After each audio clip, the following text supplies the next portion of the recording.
Good afternoon on what is a mild, bright and sunny day. It is Sunday the 17th of March, St Patrick's Day, and I'm in the reading nook with a nice hot cup of tea and a box to continue unboxing. And what I'm going to pull out of here is a copy of Trophy Dark. There we go. So, this is published by Hedge Mage Press via the Gauntlet. This is not a game of brave adventurers slaying dragons and dragging gold back to town. This is a horror story of treasure hunters reaching tragic ends in a haunted forest that doesn't want them there. What fate does the forest hold for you? Now, I have to say, this has been a little bit difficult to get hold of. I finally got hold of a copy yesterday because one of the best role-playing store games in the country, Leisure Games, had copies, so I was really glad to get it and be able to review it. Obviously got a copy of Trophy Gold as well. Basically, I've got sort of like I've got it in PDF, but I wanted physical copies to actually do an unboxing, of course, and actually properly do a proper review.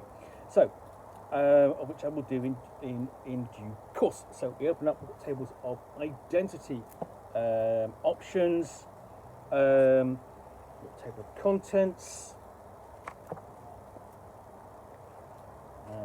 table of basic contents, basically credits page. Sorry, nice sense of artwork there. I like that. There's a sense of somebody sort of like worried, scared. There's something out to get her, or she's about to ambush someone.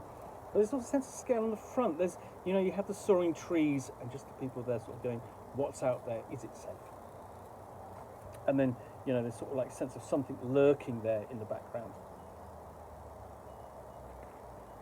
So we are on to some in-game fiction, which sets the scene and the tone for the game.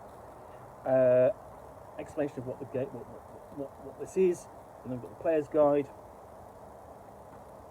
And that's how we go. I always kind of like, book scenarios which tell you what this thing is. And sometimes you do get, scenarios and so on which doesn't tell you what the thing is, what the plot is, and you're reading it and going, well, I don't know what's going on. And it's only until you get to the end you go, oh, well, now I know what's going on, which is very annoying from two perspectives. Most importantly, as a game master, because you want to know going ahead, what do I need to know in order to prepare this, rather than finding out at the end. And then from a reviewer's point of view. But anyway, that's a lesser problem. That's my problem. So here we've got, in the player's guide, we've got rules for creating the treasure hunter. And that's the character sheet. Quite simple, laid out. Occupation, background, skills, drive, rituals they know, conditions. That table of character options printed again. And what does this mean? That's the actual explanation for it. Ritual options. Then we move on to how to play. And again, you've got a sense of mystery of what might be out in the forest. You've got some ruins there, caught in the sun between the canopy. And then principles of play, player principles. This is, what does this game demand of you? What are you trying to do? Principles are your guidelines for playing Trophy Dark. Whether you feel stuck about what you should do, look to the three principles, which are embrace tragedy, don't hold back, play to lose. Essentially says, Trophy Dark is a game of increasing stakes and pressure, but they're all built in release values. Play to lose, at some point your luck will run out. Embrace your end, make it memorable. Embrace strategy, you take on work out of desperation. It may well be your downfall, it's likely to be your downfall. So, rolling the dice, including risk dice, and undertaking things like the Devil's Bargain, fighting monsters, help roll, contest roll, rolls for ruin, reduction, and then suffering conditions. And here we've got the safety tools at the end. Here's what you need to sort of bring to the table and be aware of as you play, despite this being a game of desperation as tragedy. So, Game Master's Guide, how to run the game, and that's one of the things which is actually not innovative, but notably different. Pitch the game. What do you say when you go to your players? And why that is interesting is because it does something that scenarios do. Okay, so a scenario will show you how the designer intends for the game to be played. You know, she Eiley comes at the end of the book, all right? But and in the meantime, what typically happens is the game masters go, "Do you want to play this game? Here's why I think it's good." Here, the author is going, "Pitch the game to your players. Here's what you should pitch it with and why," and that gives you also another idea of what the game's design and ideas are about. It's telegraphing to your players what the game is going to be like. Really do like that. So, and it's also got a list of media touchstones, essentially a bibliography. Give some idea what it's going to be like. And just like we've got player principles, we've got game master principles, but many more of them. So, address the players as the treasure hunters, address them as storytellers, make the treasure hunters' stories dangerous and tragic, make the world haunted and hungry, ask pointed questions and build on the answers, drive wedges, okay, between the player characters, never let a good idea go to waste, and return to the theme, never stray from it. And then we've got the anatomy of an incursion into this forest. And in some ways this does remind me a little bit of Symbaroum, where you have the Davakar forest, and which is once home to an ancient civilization full of secrets and monsters and dangers, and the player characters, a lot of them are going to be treasure hunters going in to get things out. This focuses upon that style of play, obviously not in Symbaroum. So you've got the breakdown of what an incursion into the forest entails.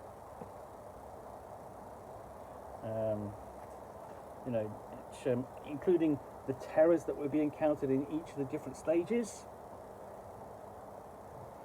You've got additional tips for play.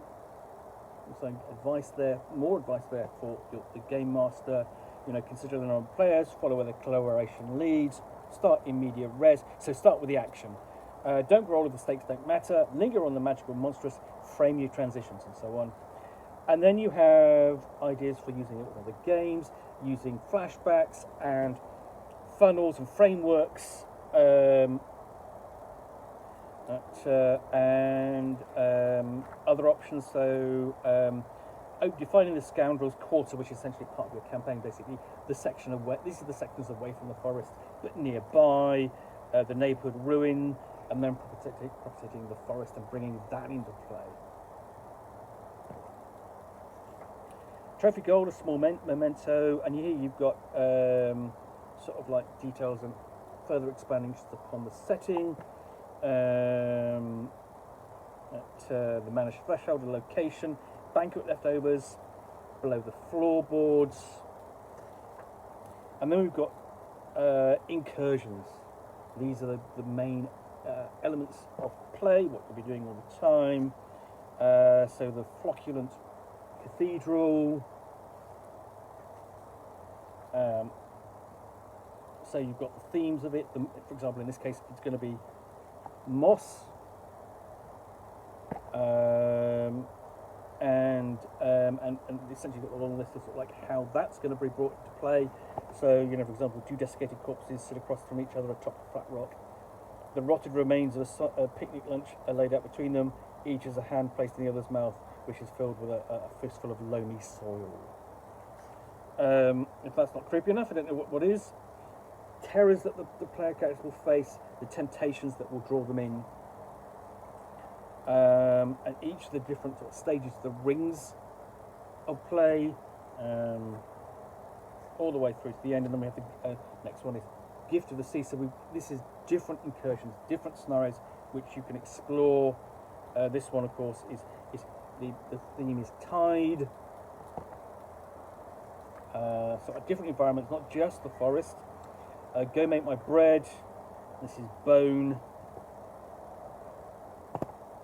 as a theme.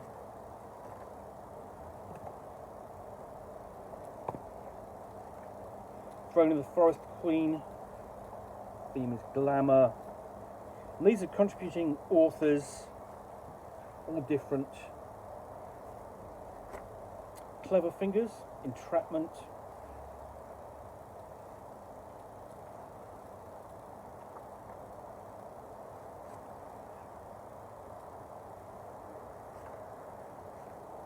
A Warm and Pleasant Hum, Bees. That's the theme. Forest of Blades, this is War.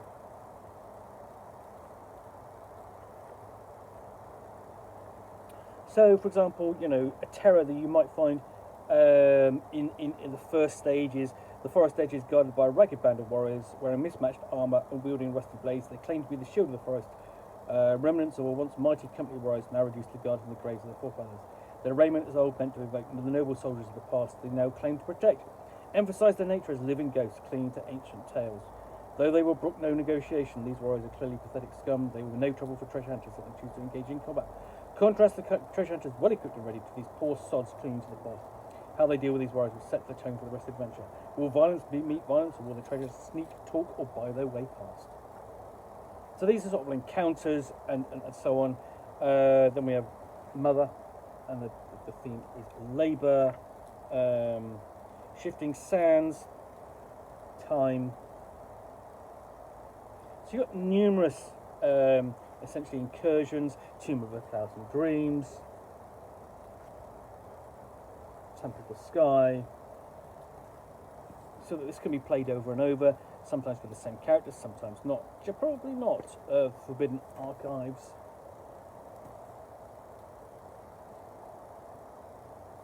The Giant's Carcass.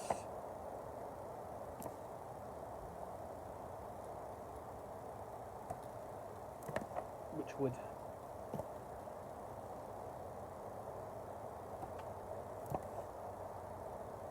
The Plantation. That doesn't look over a pig. Basically, a giant pig man. This is Hunger. That's going to involve cannibalism. Must do. The Retribution Tree.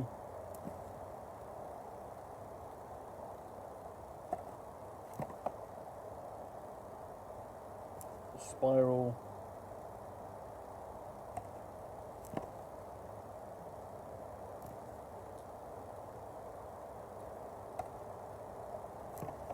That Silent Howl. So you've got numerous incursions in here, which that you can play at just as one shots. Bring them into the game, play through it, have an experience of Trophy Dark, the Penitent's Path. Penance is the theme. Blackberry Jam, Memory. So this has got a strong tone of horror, if not outright terror, and so on.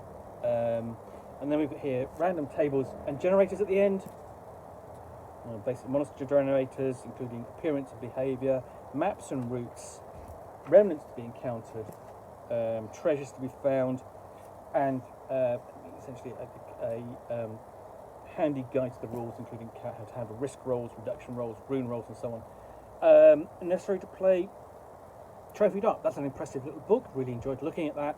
And I look forward to giving this a proper review in due course. So I hope you've enjoyed this unboxing in the Nook. If you did, then do please click on the like button down below. And if you've got any comments or feedback, I do appreciate you taking the time to post those. And lastly, if you want to be alerted to get more unboxings in the Nook, where you'll see me out here with a box containing a book or game, which I will unbox and chat about to the best extent of my knowledge for roughly 10 minutes or so, all of course accompanied by a nice hot cup of tea, then please do click on the subscribe button down below. Thanks again for watching another unboxing in the Nook. I will be back again soon with another one. Bye for now.